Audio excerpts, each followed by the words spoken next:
Konten ini berisi full spoiler film dan material kekerasan. Disarankan untuk menonton filmnya terlebih dulu, dan kebijakan penonton sangat disarankan untuk menyikapi konten kami ini.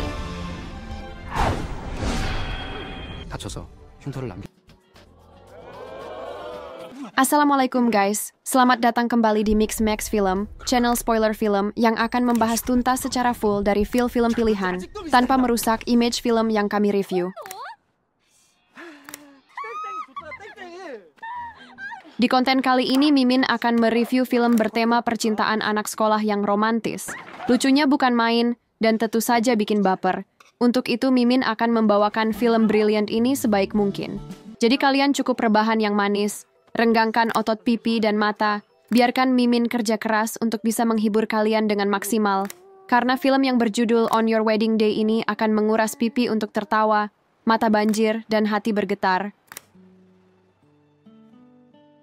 Dan kalian bisa nampar tombol subscribe-nya setelah menonton review kami ini. Penasaran? Tanpa berlama-lama lagi, inilah film yang berjudul On Your Wedding Day. Selamat menonton dan gaskan!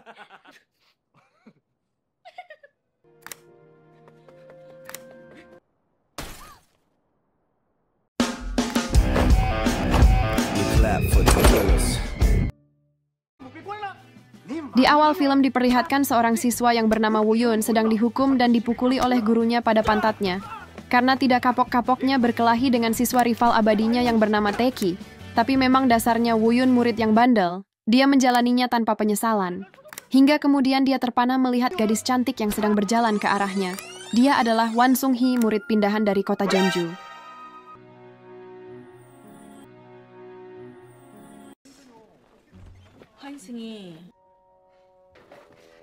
Woo-Yun yang ternyata juga murid pindahan baru 1 semester pun dengan pedenya memberitahu namanya dan menawarkan diri pada Sung-hee jika butuh bantuan karena sesama murid baru di sana. Setelah Sung-hee memberitahu celana Woo-Yun sobek di hari itu juga Sung-hee jadi primadona di sekolah itu karena seorang siswa memotonya dan menyebarkannya di sekolah itu hingga para siswa berlomba-lomba untuk mendekati Sung-hee. Termasuk Taeki yang menyapanya dan mengajak Sung-hee berteman. Tapi Sung-hee malah mengacungkan jari tengahnya, yang membuat Sung-hee semakin populer karena keberanian dan kecantikannya. Meski begitu, Taeki masih mengklaim Sung-hee miliknya, hingga ketika Sung-hee membuang sampah, Woo-Yun melepaskan kertas di punggung Sung-hee, tapi Sung-hee menganggap itu trik Woo-Yun mendekatinya. Dan setelah berpikir sejenak, Sung-hee malah spontan ngajak Woo-Yun quickie. Yang dimaksud Sung-hee quickie adalah bolos sekolah saat itu juga. Sedangkan Woo-Yun mengartikan quickie sebagai hal mesum yang dilakukan dengan cepat.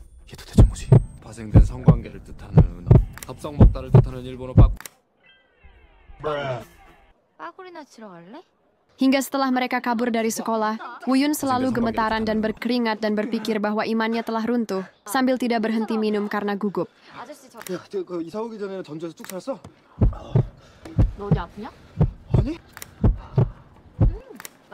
Hingga hari gelap, Woo-Yun ketahuan keluar dari minimarket setelah membeli sesuatu. Sung-hee yang curiga bertanya apa yang Woo-Yun beli, dan Sung-hee memaksa merogoh saku celananya. Walau Woo-Yun melindungi sakunya, Sung-hee berhasil mendapatkannya. Run. Yang membuat Sung-hee semakin heran setelah tahu isinya. Kok balon ada rasa stroberi? Mana ukurannya XL pula?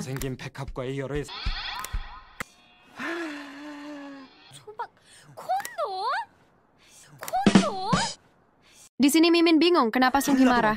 Mungkin harusnya rasa nanas dan ukurannya S. Buat yang tahu tulis di komen, oke?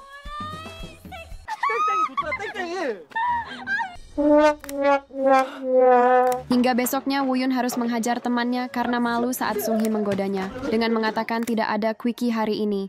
Dan ketika Sung-hee melihat Woo-Yun berkelahi lagi, Sung-hee berlalu begitu saja karena tidak suka melihat orang berkelahi. Hingga saat Sung-hee memanjat tembok untuk bolos sendirian, dia terjatuh. Beruntung Woo-Yun menangkapnya hingga mereka pun berakhir bolos bersama dan makan topoki bersama.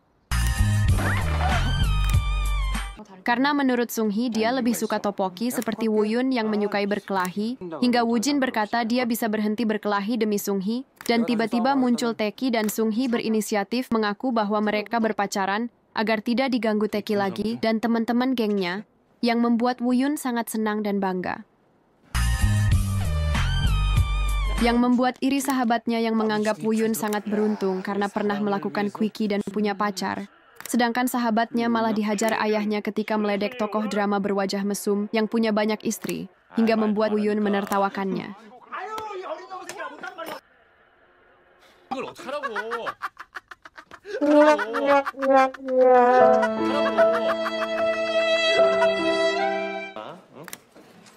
Keesokan harinya, Woo-yun yang terus membanggakan hubungannya dengan Sung-hee dan mengumbar kemesraannya di kantin, membuat Gunam sahabatnya minder, dan tiba-tiba Taeki melempar susu pada Woo-yun, tapi Woo-yun tetap santai dan membantu membersihkan pipi Sung-hee yang terciprat susu itu, dan menatap ke belakang melihat Taeki dengan tajam, dan malah mengambil susu itu lalu meminumnya, dan berkata pada Sung-hee bahwa janjinya sangat bisa diandalkan yang membuat Sung-hee pun tersenyum tipis.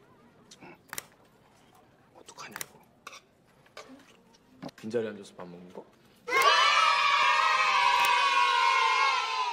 나 완전 튼튼하지? 응? Besoknya saat mereka kembali membolos dan mendatangi kedai topoki lagi yang ternyata sedang tutup, mereka berteduh di sebuah toko, dan Woo-yun bertanya, jurusan apa yang akan Sung-hee ambil? Sung-hee pun menjawab belum tahu. Tapi saat Sung-hee bertanya balik, Woo-yun menjawab, dia tidak mau membuang 2 tahun masa remajanya untuk memikirkan itu, karena umurnya kemungkinan hanya sampai 80 tahun saja, yang membuat Sung-hee yang mendengar itu marah, dan berkata untuk berhenti membuang waktunya. Dan tiba-tiba Sung-hee melihat guru mereka datang membawa tongkat, yang membuat mereka langsung kabur, hingga Woo-yun akhirnya pertama kalinya menggenggam tangan Sung-hee untuk bisa lolos dari gurunya yang terus mengejar mereka, dan membuat mereka terpaksa bersembunyi di sebuah ruangan yang sempit.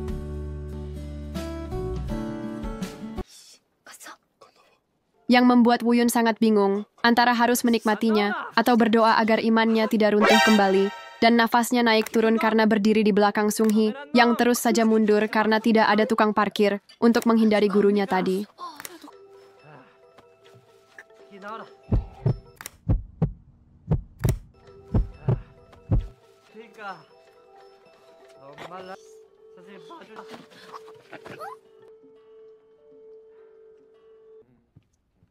Setelah melewati saat mendebarkan itu, Woo-yun pun mengajak Sung-hee ke rumahnya untuk mengeringkan baju, hingga Sung-hee dapat melihat koleksi buku-buku gambar cewek seksi Woo-yun yang lumayan banyak, karena buku-buku itu ternyata milik Gungnam. Kalau bagian ini Mimin gak ngerti apa yang ditanyakan Sung-hee pada Woo-yun, karena suaranya kecil banget dan Mimin belum cukup umur, mending cari sendiri di film aslinya.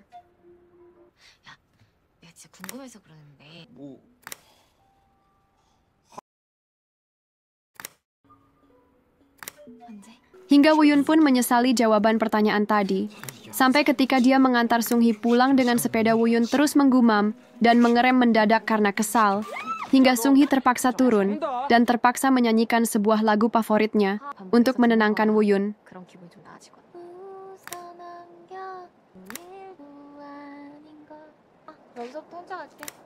Setelah Woo-yun terpana dan berpisah, Woo-yun langsung menggantikan password ponselnya dengan tanggal ulang tahun Sung-hee, dan saking senangnya dia melompat ke kasur dan kaget saat menemukan Gundam sahabatnya ada di sana setelah numpang nonton di sana. Yang lagi-lagi Mimin gak ngerti dengan yang mereka omongin hingga Woo-yun kembali tertawa, karena suaranya terlalu kecil dan Mimin belum cukup umur.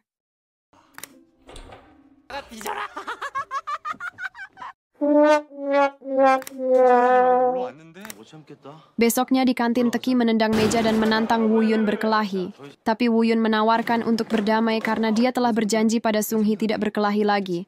Mendengar itu Taeki semakin emosi dan memukuli Woo-yun. Para siswa di sana pun merasa heran dengan sikap Woo-yun itu, hingga Sung-hee pun yang sempat menyaksikan itu merasa sedih. Ketika harus melihat Woo-yun yang terluka, tapi tidak membalasnya sama sekali hingga malamnya Sung-hee pun menghiburnya dengan ngajak makan di sebuah kedai. Tapi Woo-yun dengan bangganya bertanya pada Sung-hee, apakah tadi itu mampu membuat Sung-hee terkesan karena itu demi menepati janjinya, tapi Sung-hee hanya tersenyum tipis. Yang membuat Woo-yun semakin kepedean merasa dirinya akan dicium, tapi ternyata Sung-hee hanya ingin meminum minumannya.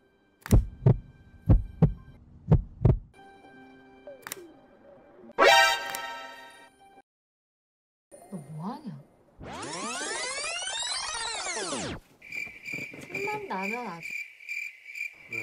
왜 그래 먹었어? Dan ketika malam semakin larut, mereka pun berjalan pulang. Tiba-tiba Sung-hee terlihat kaget ketika melihat sebuah mobil ekspedisi melintas, secara refleks membalikan badannya dan terlihat ketakutan. Bahkan Woo-yun yang khawatir tidak diresponnya lagi, hingga besoknya Sung-hee terus diam ketika ditanya. Hingga Woo-yun sangat kesal dibuatnya karena Sung-hee bahkan tidak makan seharian. Hingga saat kelas malam tiba terdengar suara nyanyian lagu favorit Sung-hee dengan sangat keras dari speaker sekolah untuk menghiburnya, diiringi alat musik oleh beberapa siswa lainnya, yang tentu saja itu suara Woo-yun yang akhirnya berhasil membuat Sung-hee tersenyum kembali bahkan ikut bernyanyi.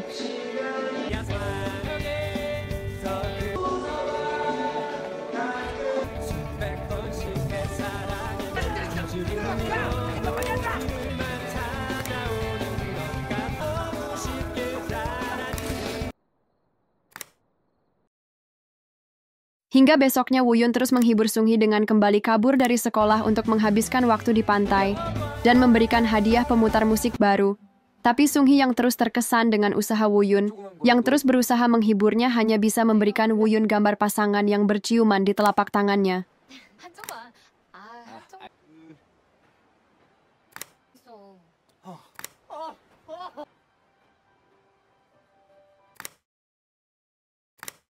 Setelah melihat gambar itu, Woo-yun dengan polos merengek ingin yang asli, bukan sekedar gambar. Hingga akhirnya Sung-hee pun dengan terpaksa dan ragu-ragu memberikan first kiss-nya.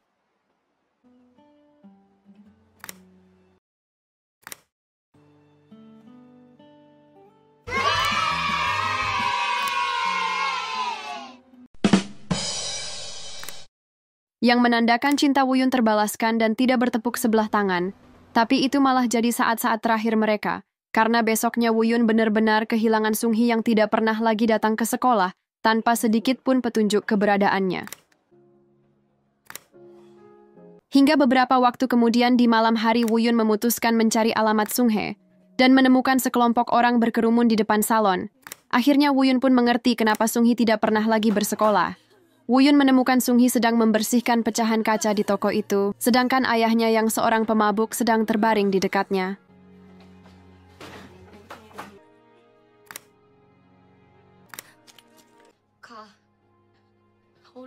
Hingga Sung-hee langsung menyuruhnya pergi dari sana, dan beberapa hari kemudian Sung-hee pun menghubungi Woo-yun melalui telepon umum untuk mengucapkan selamat tinggal, lalu menceritakan bahwa selama ini Sung-hee dan ibunya selalu melarikan diri dari ayahnya yang seorang pemabuk berbahaya. Tetapi ayahnya selalu dengan cepat menemukan mereka lagi, dan sekarang mereka akan melarikan diri kembali, dengan harapan ayahnya tidak akan pernah menemukan mereka lagi. Mendengar itu, Woo-yun pun memutuskan untuk mencari Sung-hee ke setiap halte bus, tapi dia tidak pernah menemukan Sung-hee.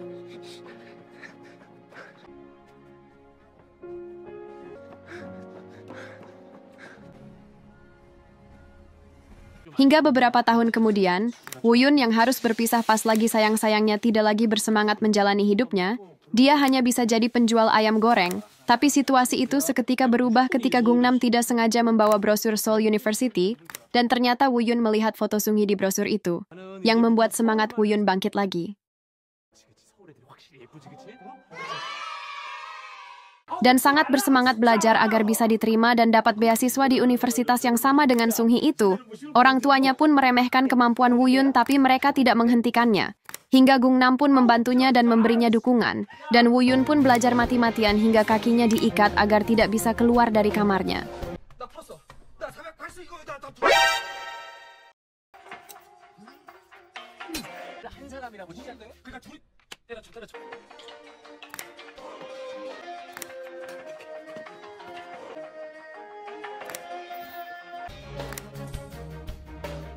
Hingga akhirnya semua kerja kerasnya membuahkan hasil. Ketika Woo-yun diterima di Universitas Hankuk Seoul University, yaitu kampus yang sama dengan Sung-hee. Karena tujuan utamanya menemukan Sung-hee, Woo-yun pun segera mencari Sung-hee ketika pertama masuk di kampus itu, dan akhirnya dia menemukannya di samping kedai topoki kampus. Hingga Sung-hee yang kaget melihat Woo-yun pun tanpa pikir panjang langsung berlari, dan memeluk Woo-yun untuk melepas rindu. Tapi perasaan Woo-yun pun diuji kembali. Ketika Sung-hee berkata bahwa dia telah mempunyai pacar yang merupakan mahasiswa seniornya di kampus. yang membuat Woo-yun pun berpura-pura baik-baik saja mendengar itu. Tapi sebenarnya hatinya telah hancur berkeping-keping, yang membuat dia tidak bersemangat lagi untuk melanjutkan kuliahnya di sana. Karena satu-satunya tujuan perjuangannya tidak mungkin lagi dia dapatkan kembali. Beruntung sahabatnya Gungnam selalu ada dan menyemangatinya. Gungnam mengatakan bahwa selalu ada harapan untuk mendapatkan Sung-hee, yaitu dengan cara bersaing dengan pacarnya, persis seperti dulu di mana Woo-yun selalu ada. Karena sebelum janur kuning melengkung semuanya belum berakhir, yang membuat Woo-yun kembali bersemangat setelah mendengarnya. Bahkan setelah melihat kehebatan pacar Sung-hee dalam olahraga American football, semangat Woo-yun tetap berkobar. Walaupun otak Woo-yun setengah, tapi tekadnya penuh demi Sung-hee dan tidak gegabah dalam mendekati Sung-hee, dan memulai strateginya dengan pindah kos-kosan yang sama dengan Sung-hee, dan langsung masuk tim baseball bersama pacarnya Sung-hee.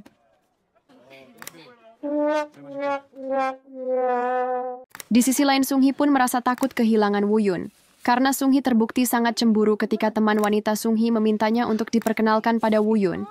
Hingga di perjalanan pulang dari kampus, Sung-hee keceplosan menyuruh Woo-yun mencari pacar sesuai tipe Woo-yun dan harus mengalihkan pembicaraan mereka dengan membantu sepasang orang tua yang sedang menurunkan barang. Tapi malamnya, Gungnam dan teman kosnya yang sudah bosan dengan film yang mereka miliki, memutuskan untuk numpang koneksi internet pada Sung-hee, hingga Woo-yun yang galau pun juga ikut nonton. Tapi tiba-tiba pintu kos mereka diketuk dari luar, dan seorang polisi langsung menggerebek mereka, dan membawa Woo-yun beserta Sung-hee ke kantor polisi.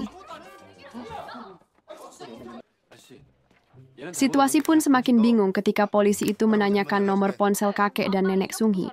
Sung-hee yang tidak bisa menjawab karena kakek dan neneknya sudah lama meninggal, membuat polisi itu pun menanyakan nomor ponsel ayah Sung-hee, yang seketika membuat Woo-yun yang mendengar itu panik dan berinisiatif merayu polisi itu karena pernah mengalami masa muda yang sulit, hingga harus melakukannya serba sendiri berharap polisi itu paham. Hingga setelah mendengar percakapan para polisi itu, yang ternyata mencurigai mereka karena telah menerima uang dari sepasang orang tua yang mereka tolong tadi, yang ternyata adalah pasangan perampok profesional, yang membuat Sung-hee pun spontan menghajar Woo-yun untuk mencairkan suasana.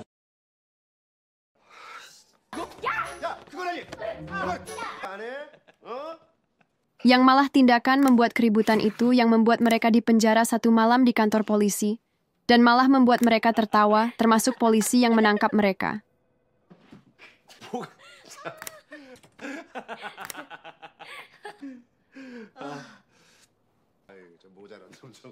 Hingga setelah momen manis itu, Woo-yun harus kembali merasakan sakit hati setelah mengetahui bahwa butuh 3 detik pacarnya Sung-hee untuk meluluhkan hatinya, yaitu ketika dia hanya memberikan secarik kertas ketika Sung-hee membereskannya ketika terjatuh.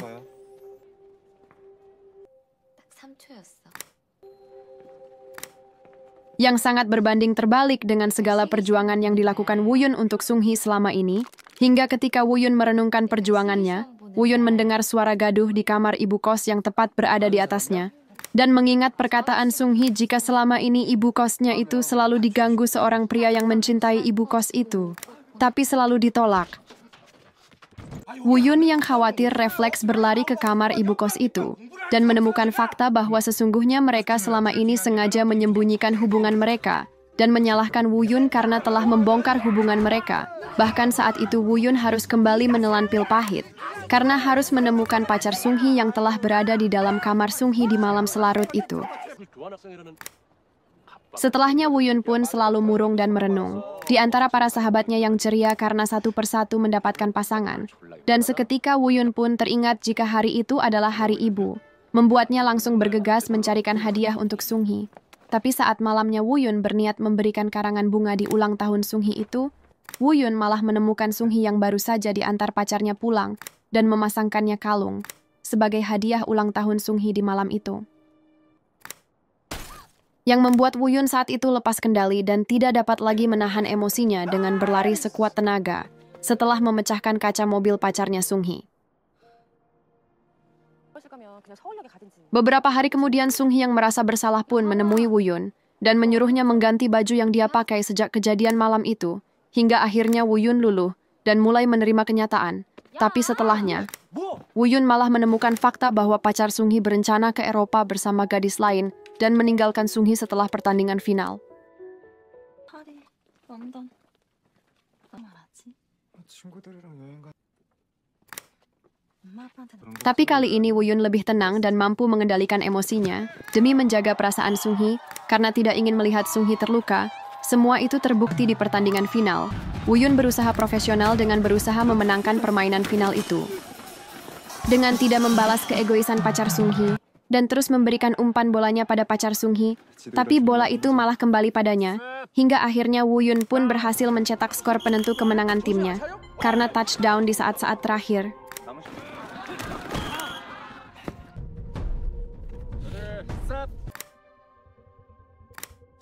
어떤 인간이 그랬다. 첫사랑은 다 개소리다. Dan setelahnya dengan perasaan campur aduk itu, Woo Yun akhirnya menghajar pacarnya Sung Hee dengan telak dan segera mengungkapkan semua faktanya pada Sung Hee dengan mengatakan jika dia butuh 3 detik juga untuk mengungkapkan semuanya. 성이 안 차? Akhirnya setelah kejadian itu, Sung Hee pun benar-benar putus dengan pacarnya dan mereka pun tidak pernah lagi saling menegur satu sama lain hingga mereka lulus. Beberapa tahun setelah Woo Yun lulus kuliah, dia yang memasuki dunia kerja juga telah mulai move on dari Sung Hee dan telah memiliki kekasih yang bernama Min Kyung. Para sahabatnya pun selalu iri pada Woo Yun yang mendapatkan Min Kyung yang ternyata anak orang kaya. Tapi justru itu jadi beban tersendiri karena Woo Yun masih belum mendapatkan pekerjaan. Hingga Woo Yun mencoba melamar pekerjaan sebagai instruktur olahraga dan malah dipertemukan kembali dengan Sung Hee yang ternyata juga telah memiliki kekasih dan jadi model. Hingga akhirnya Woo Yun pun memberanikan diri menyapanya membuat mereka jadi dekat kembali sebagai teman. 알바 몇 달 치냐? 그래서 그냥 뭐 이런 거 한 번 좀 빨려. 야, 그거 한 달만 없어지면. Bahkan Woo Yun sering membantu pekerjaan Sung Hee dengan menjadi supirnya, yang justru semakin membuat mereka pada gagal move on dan sulit menyembunyikan perasaan mereka masing-masing. Hingga akhirnya hubungan mereka mulai menjurus pada selingkuh. Karena selama ini Woo Yun bahkan mengumpulkan brosur lowongan desainer yang jadi cita-cita Sung Hee dari dulu. Sebagai balasan ketika Woo Yun menerima gaji pertamanya sebagai supir Sung Hee.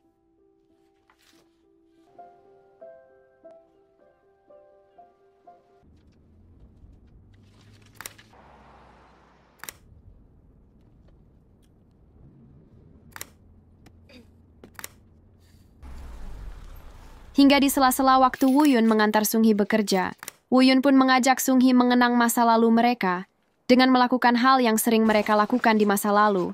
Hingga Woo Yun yang merasa bersalah dan tidak ingin menyakiti Min Kyung, akhirnya dia memutuskan hubungannya dengan Min Kyung dan mengakui kalau dia masih menyukai Sung Hee.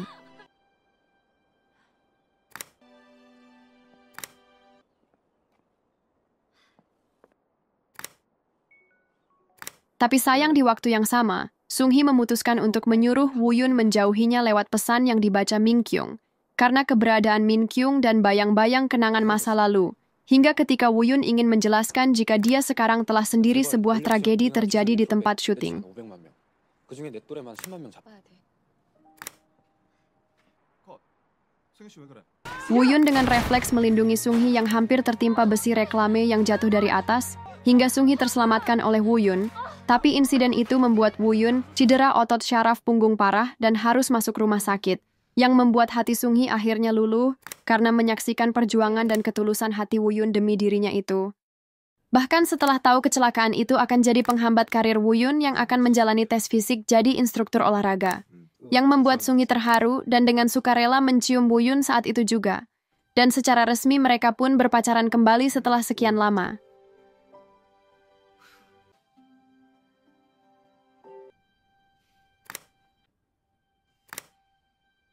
그래서 평생 월세로 살 거야? 너 내 생각은 안 하냐? Setelah melewati pahit dan manis perjuangan dalam kehidupan, akhirnya mereka bisa menjalani hari-hari manis mereka bersama. Dan mereka pun menghabiskan waktu bersama-sama sebagai pasangan kekasih yang sangat romantis. 방수포 깔고 살지 뭐. Seakan perjuangan mereka telah sampai pada titik akhir dan telah mendapatkan puncak kebahagiaan mereka. Sampai pada saat Woo Yun yang tidak pernah mendapat pekerjaan dan selalu gagal tes melamar pekerjaan, bahkan sekedar jadi guru olahraga karena cedera punggung yang dialaminya saat dia menyelamatkan Sung Hee itu.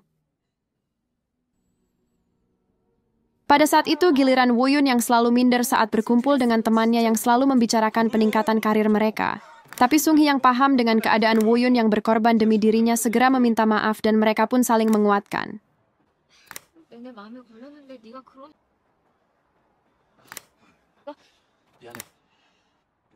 Dan puncak cobaan bagi Woo-yun datang ketika Sung-hee harus ditugaskan perusahaannya ke Belgia selama 2 tahun.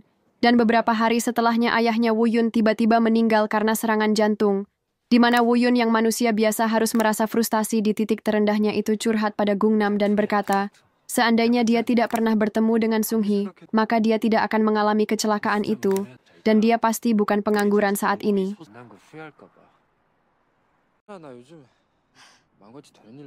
Sayangnya ternyata Sung-hee mendengar semua ucapan Woo-yun itu di momen yang sangat tidak tepat sehingga keadaan pun jadi sangat kacau. Dan akhirnya mereka pun putus. Karena Sung-hee tidak mau terus menjadi beban bagi Woo-yun dan tidak mau Woo-yun terus menyalahkannya. 후회한다고.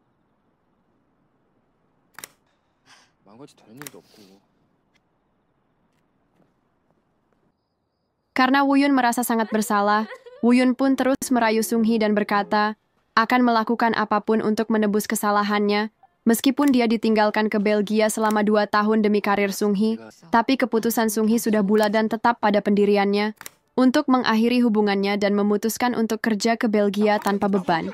Hingga akhirnya mereka berpisah kembali dalam waktu yang sangat lama. 학교가 다 됐나 보다. 그 말을 못 읽는 게 아니야. 얘도 잘 봐.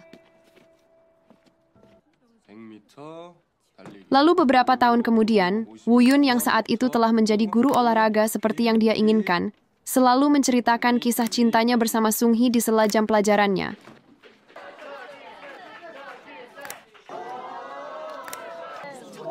Tentu saja para muridnya sangat senang ketika Woo-yun bercerita tentang cinta pertama gurunya yang penuh tantangan itu, hingga Woo-yun pun selalu bercerita tentang hubungannya saat itu, yang ternyata Woo-yun pun akhirnya bertemu kembali dengan Sung-hee di masa sekarang, yang berawal Sung-hee yang datang ke sekolah itu ketika Woo-yun mengajar di lapangan. Tentu saja Woo-yun sangat senang dengan kedatangan Sung-hee itu, tapi sayangnya Sung-hee malah datang untuk memberikan undangan pernikahannya, yang membuatnya semakin sakit hati. Penantiannya malah membawa kabar duka baginya. Hingga Woo-yun pun kembali frustasi dan mabuk setelah mendengar berita itu.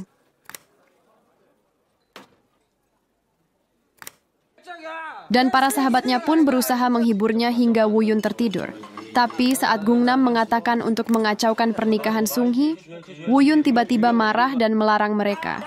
Hingga besoknya mereka memutuskan untuk menenangkan pikiran Woo-yun dengan mengajaknya memancing di tengah danau kecil.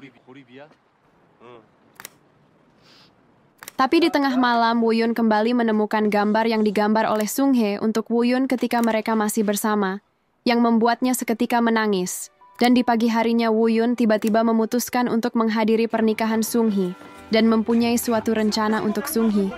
Namun sialnya mereka lupa harus menunggu perahu jemputan mereka, yang membuat Woo-yun nekat menceburkan diri ke danau itu.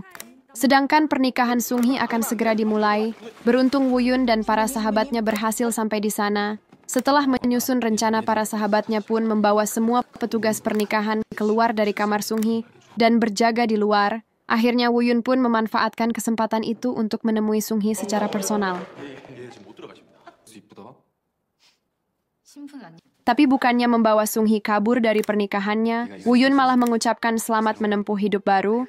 Woo-yun pun akhirnya mengungkapkan isi hatinya pada Sung-hee, menyadari bahwa selama ini dialah yang salah dan menyesal karena telah menyakitinya, karena sebenarnya Sung-hee lah yang telah merubah hidupnya. Jadi lebih bermakna dari Woo-yun yang sebelumnya bukanlah apa-apa dan tanpa tujuan. Sejak bertemu dengan Sung-hee, Woo-yun mendapatkan impian baru, tujuan hidup, dan sahabat.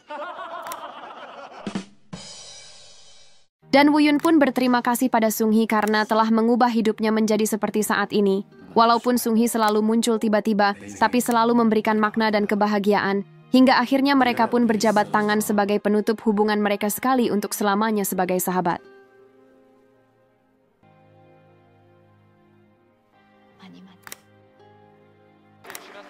Dan pernikahan Sung-hee pun dimulai saat Sung-hee berjalan perlahan di depan Woo-yun yang menatapnya bangga. Dan Woo-yun pun perlahan meninggalkan tempat itu dan film pun tamat.